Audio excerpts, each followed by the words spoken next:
Wait a minute.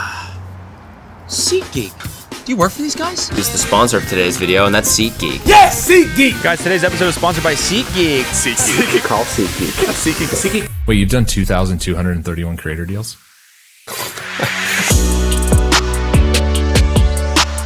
You know, I wanted to bring you on here. Obviously, I get this question a lot of just like, how do you price brand deals? But before we get to that, I think there's like just some rudimentary questions that I want to ask. And I think that the one that just pops in my head that, you know, I think about a lot is like, what have you seen, you know, now being at SeatGeek for as long as you have and doing all these deals, like what are the mistakes that creators are making? There's a lot of things because there's like this information asymmetry, right? You know things that the creator's not thinking about. And so that puts this weird disadvantage to the creator versus the brand, especially if they don't have management.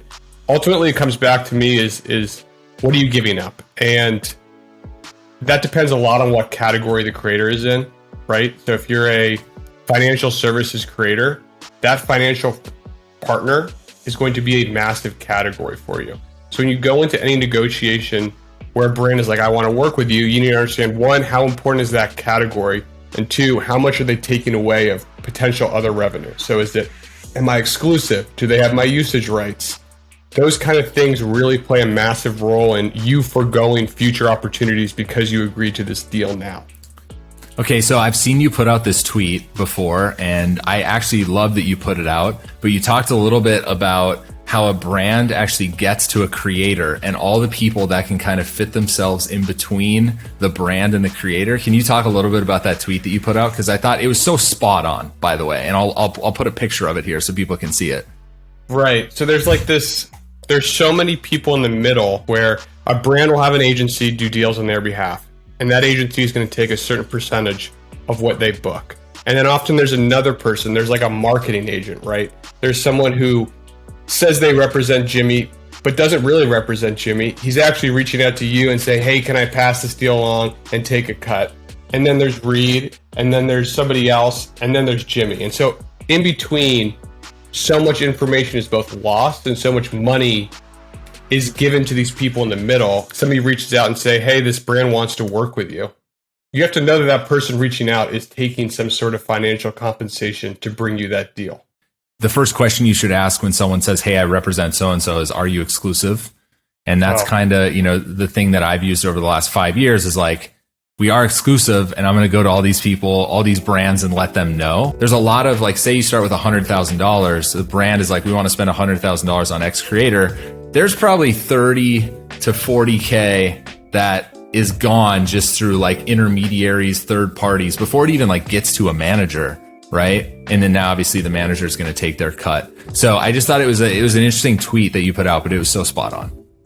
Yeah, I mean, and don't get me wrong, agencies and management play a massive role in understanding it. What do you negotiate with creators who don't have managers? Like if so you say you do a lot of small deals. I would imagine a lot of those creators don't have management and they're negotiating their own deals or don't have an agent. Right. A lot of them don't have management. Used to be much more prevalent. Like when I started doing this 5 years ago, you'd be talking to 17, 18-year-old kids who, like their mom was the one who was signing the contract. And when I talk about like I could see a lot of brands and they do it, take advantage of these situations. What you see with some of these brands is you're giving up your content rights in perpetuity. You're exclusive to the brand forever. And those are crazy, crazy clauses to add into deals that basically takes advantage of the fact that you're working with a creator who doesn't have a manager or who hasn't done a ton of different deals. Do you find it easier to negotiate direct with a creator or if there's actually a manager and an agent in place? It's always easier for me to go direct to the talent. And you deal with someone like David or someone like even Jimmy, I bet, they'll come up with an idea and need funding for it as soon as possible. I wanted to maybe get myself a Ferrari and I wanted to see if you guys could help. I'm going to probably get an amazing ad because this creator is so jacked up to do it. Two, it's probably going to outpunch its weight. I'm probably going to get a relative discount because I can move that fast. It's the closest game of telephone you can get, the brand and the content creator. Okay, I can get you the other half. Where are you guys seeing the most value right now? Instagram, like I'm sure you've experimented on TikTok. I don't know if you guys have experimented on Twitter over the years, but are you seeing the most value on YouTube? Yeah, I just think if you're in the game of I want to get people to actually download an app, to really hear my ad, to buy tickets.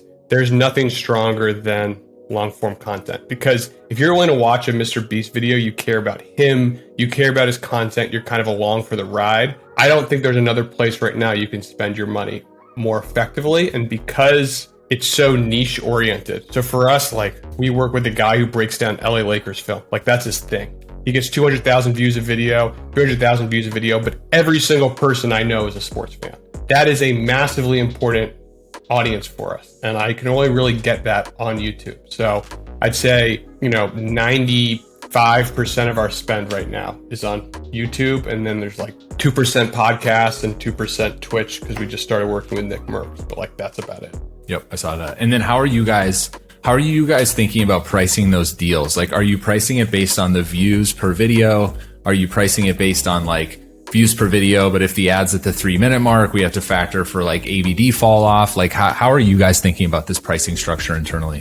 The way I look at it is, okay, how many sales do we need to do to make this deal work? And then you got to look at that creator, look at their content. So if it's a mainstream creator like Mr. Beast or David or Cody Co, they're going to sell tickets to everything. You can't get the scale like you're going to get there anywhere else on YouTube. The pricing was a little different in that I can be a little bit more aggressive in sports, because I know everyone in that audience cares, especially if it's NFL, because I know it's not international. But there's different ways we think about pricing.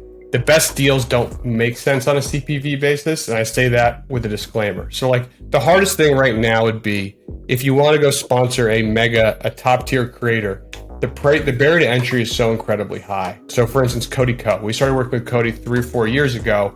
Cody's rate was a fraction of what it is now. His views were less, his audience was younger. Listen, I've worked with SeatGeek for a long time, and I'm stoked that they're sponsoring my channel again. We're back. And as we've risen up, the cost per view has gone up exponentially, but so has his results. Yeah, without question. The one thing I've noticed about you guys too is like, it's not usually a one-off deal. Like when SeatGeek usually gets involved with the creator, there's follow-on deals. They're talking about it probably once every couple months, especially the Cody Co example.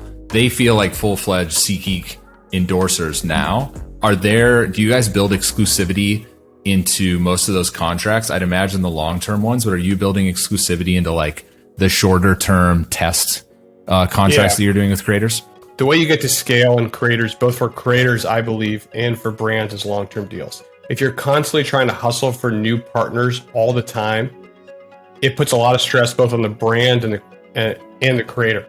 So the last thing I wanted to ask you is, if you look at SeatGeek's marketing spend over the last 5 years, like what's the percentage allocation to influencer marketing, and like has it exponentially increased? On a macro level, creators are more expensive than ever. There's all these new entrants to the space. One, like Coinbase, but there's also these massive blue chip companies that are coming in that are spending up in the fintech category and crypto and gambling. Affects all of our sports creators that are pushing rates up across the board. And the reason is, if you're a brand, there's not very many places you can put your money right now that you think people are actually listening. If you want to go do a TV commercial, if you want to go do an out-of-home campaign, you can do it. But ultimately, like when you look at yourself in the eyes, you know that you have a chance to integrate directly with someone's favorite creator, and you're going to put your money there. It's how SeatGeek has become a household brand amongst Gen Z, is because of our spend. So I'd say we're at like 30% to 40% of our spend right now is on influencers. Yeah, you guys double down, as we're seeing with most brands in this space. And you made the comment, like, inventory is also an issue right now. It seems like such an issue. Creators are posting less. YouTube no longer like incentivizes daily uploads. And so as creators have figured that out, they've scaled the amount of videos back. The video views per video have also gone up, because I think more people are flooding into YouTube to watch content. And then you said, like, there's people coming into this space spending a lot of money on a per video basis. And then now that's the expectation that you guys need to come up to. So I totally understand. I totally agree. I had a creator tell me yesterday they didn't have availability till July 2022. And I said, excuse me? Is this the world I'm living in, where I'm buying like ads for a year later? And if you think about it though, well, if they're that booked out, brands must really be seeing success there. And so ultimately, and I also think creators are really, for Mr. Beast, obviously your guys' bar is so high that it's hard to come out with videos, but also creators are starting to prioritize, hey, maybe I don't need to do 8 videos in a week. Both of those happen where there's now inventory is hard to get. But it's also very hard for me to say a year from now I'm going to do an ad. So you didn't do the deal?